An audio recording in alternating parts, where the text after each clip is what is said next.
بسم الله الرحمن الرحيم.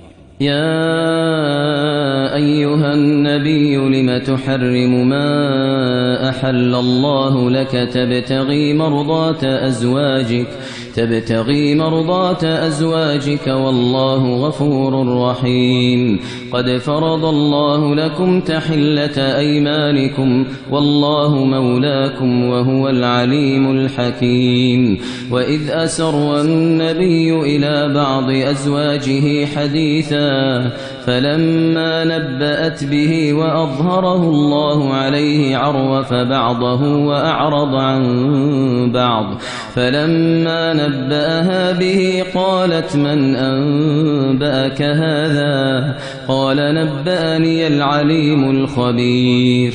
إن تتوبا إلى الله فقد صغت قلوبكما وإن تظاهرا عليه فإن الله هو مولاه وجبريل وصالح المؤمنين والملائكة بعد ذلك ظهير. عسى ربه إن طلقكن أن يبدله أزواجا خيرا منكن مسلمات مؤمنات قانتات تائبات عابدات سائحات ثيبات وأبكارا.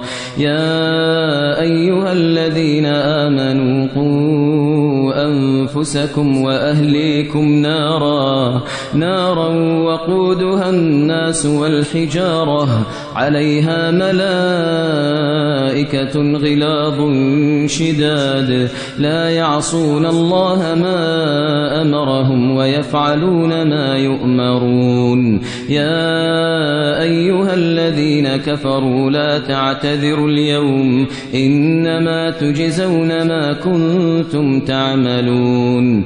يا أيها الذين آمنوا توبوا إلى الله توبة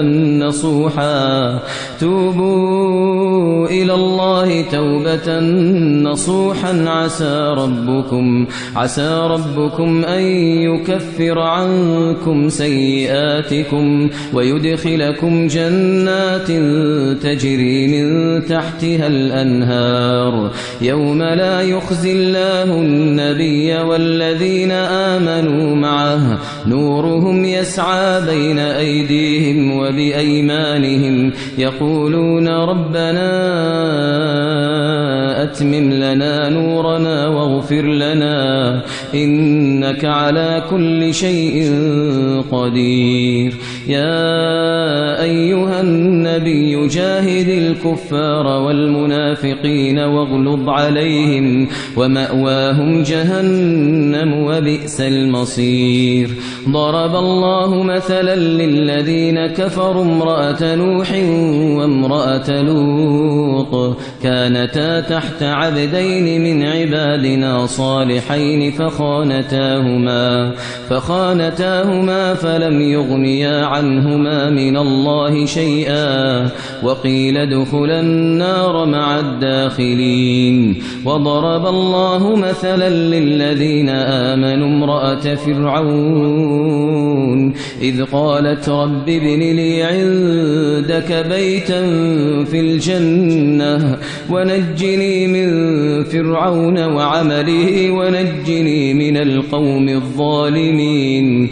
ومريم ابنة عمران التي أحصنت فرجها فنفخنا فيه من روحنا وصدقت بكلمات ربها وكتبه وكانت من القانتين.